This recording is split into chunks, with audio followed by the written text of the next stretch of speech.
Existe um país onde ser feio é praticamente ilegal, não é piada. Se você olhar para as telas, para as revistas ou para o metrô de Gangana, parece que eles simplesmente fabricam seres humanos numa linha de montagem. Pele de porcelana, mandíbula esculpida em V, narizes milimetricamente perfeitos. Para o ocidente, esse se tornou o novo padrão absoluto de beleza mundial. Mas essa não é uma história sobre bons genes. É a história de uma máquina industrializada, onde meninas de 10 a 12 anos já sofrem de distorção da imagem, onde os pais entregam cirurgias plásticas de presente de formatura do ensino médio com a mesma naturalidade com quem daria um celular novo. O lado sombrio disso não é o que as pessoas estão dizendo na internet. O problema é o preço silencioso, sangrento e até fatal que os coreanos são obrigados a pagar para existir em uma sociedade onde não ser bonito não é apenas uma questão de vaidade, é uma falha profissional. Preste atenção até o final, porque eu vou te contar uma das histórias mais perturbadoras que eu já investiguei para este canal. Mas para você entender essa história, primeiro precisa entender o mundo onde ela aconteceu.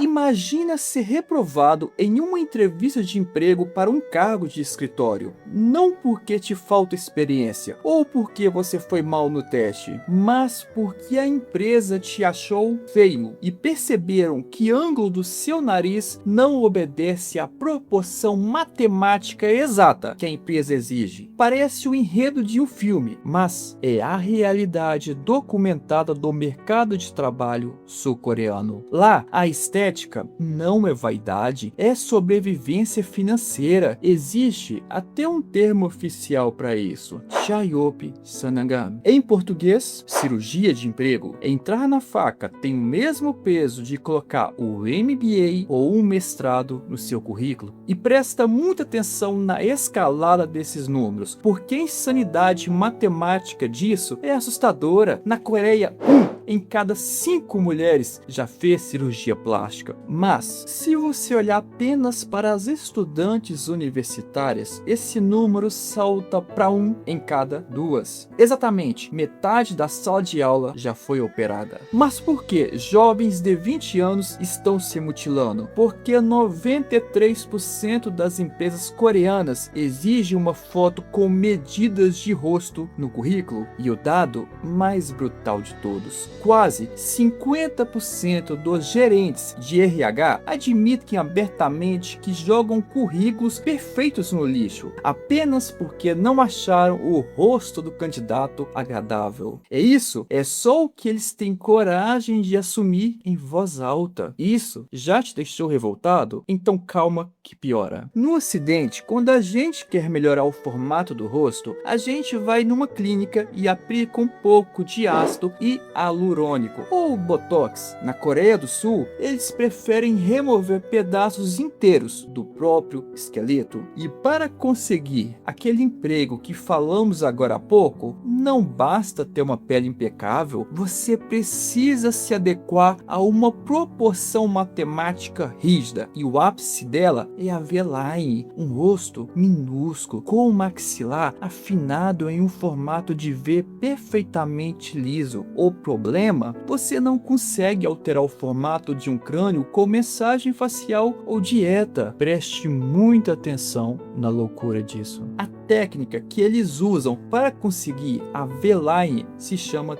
osteotomia. É um procedimento brutal que foi criado originalmente para reconstruir o rosto de vítimas de acidentes graves ou pacientes com câncer avançado nos ossos da face. Hoje, essa cirurgia de trauma virou estética básica. O médico acessa o osso por dentro da boca, levanta o tecido e usa uma serra elétrica para literalmente fatiar e arrancar fatias da sua mandíbula e do seu queixo. queixo. Depois, o resto do osso é empurrado e parafusado junto com placas de titânio. O risco real disso não é apenas estético. O risco documentado na literatura médica é devastador. Se a serra desviar um único milímetro e atingir o nervo alveolar inferior, você não morre, mas você perde completamente e para sempre a sensibilidade do lábio inferior e do queixo, uma dormência permanente. Você desconfigura o seu próprio rosto por dentro em troca de uma aprovação do RH. E você pode estar pensando, mas Fábio, aposto que isso é algo bem raro, né? Mas não é. Milhares de coreanos colocam o rosto nessa serra todos os anos. É a cirurgia óssea mais procurada do país. Não é tratamento médico, é item de consumo. Não é ciência, é uma régua imaginária que decide quais ossos sobram no seu rosto. Mas se você acha que fatiar o próprio esqueleto é o detalhe mais doentio dessa história, espera até descobrir quem está pagando o boleto dessa cirurgia. Se você chegou até aqui e está entendendo a profundidade disso tudo, faz o seguinte, deixa seu like e se inscreve no canal. Leva 2 segundinhos. E quem paga o boleto da sua cirurgia não é uma pessoa, é uma cadeia inteira. E começa com a pessoa que devia te proteger, o seu próprio pai. Na Coreia do Sul, uma das tradições mais comuns de formatura do ensino médio é ganhar o vale cirurgia pago com as economias da família, custando de $1.000 a $3.000. E esses pais não estão fazendo isso por futilidade. Escute o que o cirurgião plástico de Seul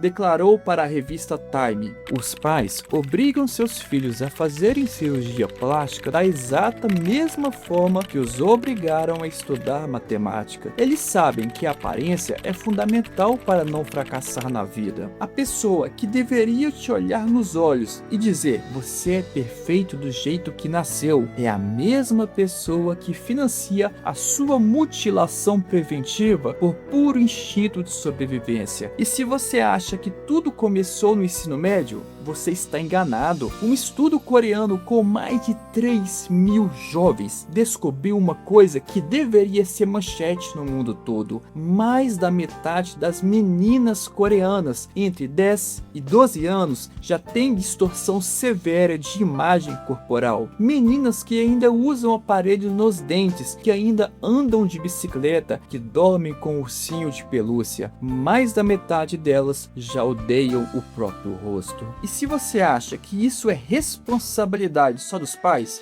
não, é infraestrutural. Existem marcas de uniformes escolares coreanos que vendem o blazer feminino com um detalhe sombrio, um bolsinho interno costurado especificamente para carregar batom e maquiagem. Não é um acessório opcional, vem de fábrica, costurado no uniforme de uma criança. Os pais pagam por amor, as escolas costuram o uniforme, as clínicas afiam as serras, tudo funcionando como uma máquina perfeita. E essa máquina tem só um defeito: você pode pagar pelo melhor cirurgião de Seul, pode parafusar titânio na mandíbula, pode fatiar centímetros de osso, mas tem uma coisa que nem todo o dinheiro do mundo consegue comprar: a sua filha vai nascer com o rosto que você tinha antes da cirurgia. A medicina chama isso de genótipo contra fenótipo, mas a internet sul-coreana deu nome muito mais cruel para isso: Song Hyo-Jon,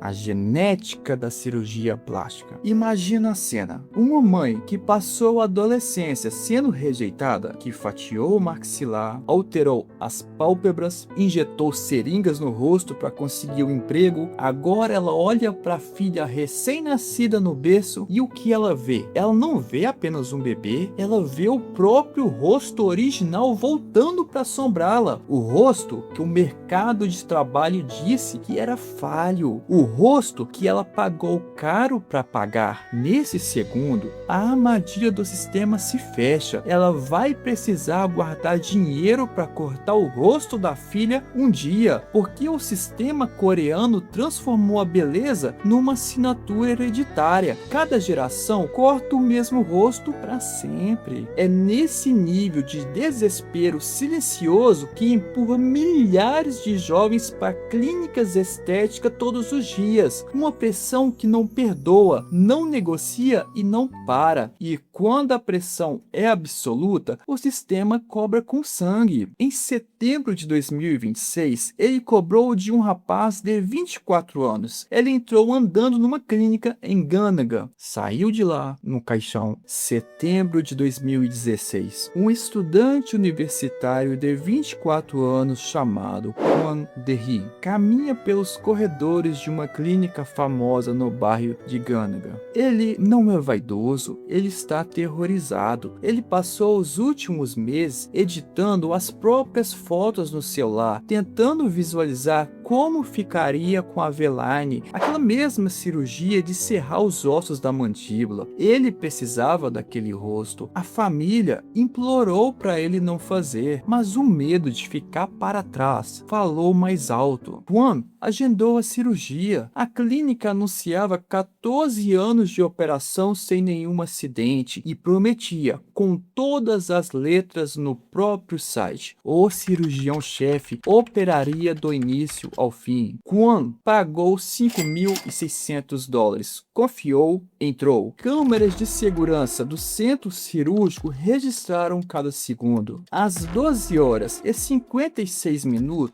o cirurgião-chefe anestesia Kwon e faz o primeiro corte no rosto. Uma hora depois, o cirurgião simplesmente solta os instrumentos, vira as costas e sai da sala para atender outro paciente na sala ao lado, para lucrar em dobro. No lugar dele, quem entra pela porta é um recém-formado da faculdade de medicina, sem licença para cirurgia plástica, sem experiência. É o que na Coreia eles chamam de médico fantasma. Um esquema que roda em pelo menos 10 a 30% das clínicas de Ganaga. O cirurgião famoso atrai pelo Instagram, cobra prêmio, anestesia o paciente e some. Quem termina o serviço é o fantasma. A cirurgia, que deveria durar 90 minutos, se arrasta por mais de 3 horas nas mãos do inexperiente. E então, o absurdo acontece. Os dois médicos vão embora. Kwon é deixado na maca, sangrando abundantemente. As enfermeiras são deixadas sozinhas na sala para monitorar a hemorragia. As câmeras registram o momento em que elas limparam o sangue no chão com esfregões 3 vezes. Kwon perdeu o triplo de sangue relatado nos laudos oficiais.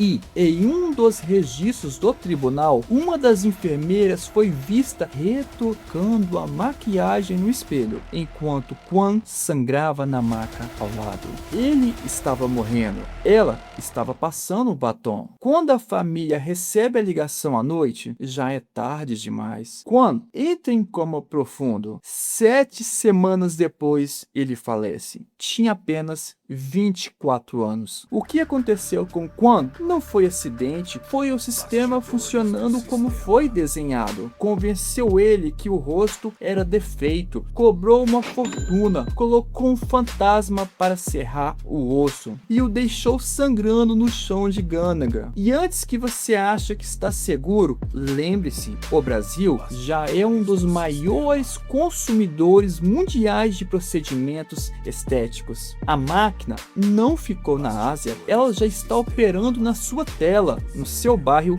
e no seu espelho. Se você gostou desse vídeo, deixa o like e se inscreve. E se a Coreia te chocou, espera até ver o que está acontecendo no Japão. A pressão lá chegou num nível tão insuportável que as mulheres simplesmente decidiram parar de ter filhos. Clica no vídeo aqui na tela, é um dos mais profundos que já fizemos. Te aguardo no próximo vídeo do canal, se Deus assim o permitir. Até mais.